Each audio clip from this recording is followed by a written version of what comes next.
Forgotten username recovery failed on Moneyhub Fix. If your attempt to recover your Moneyhub username has failed, you're not alone. This issue often confuses users, especially after updates to Moneyhub's login system.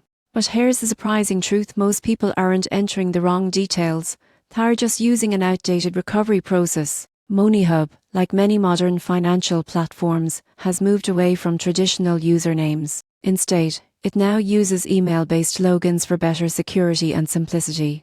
That means your email address acts as your username. So when you try to use the forgot username link, it may fail because usernames are no longer required. Here's the fix. Step 1. Go to the Moneyhub login page and enter your registered email address in the username field. Then, if you've forgotten your password, click Forgot Password and follow the reset link sent to your inbox. Step 2. Check all your email accounts, especially older ones, for past emails from Moneyhub.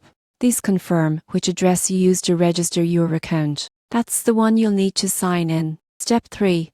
If you don't receive a password reset email, make sure to check your spam or junk folder. Automated emails sometimes get filtered. Step 4. If none of these steps work, contact Moneyhub customer support. Include your full name, the email you think you used, and mention that your forgotten username recovery failed. They can verify your identity and help you regain access manually. Most people assume their account was deleted or that the system is broken, but that's not the case. The platform simply switched to a newer, email-based login system. So don't stress. Your account still exists, your data is safe, and your access can be restored easily. All you need to do is identify your registered email and reset your password using the new Moneyhub system.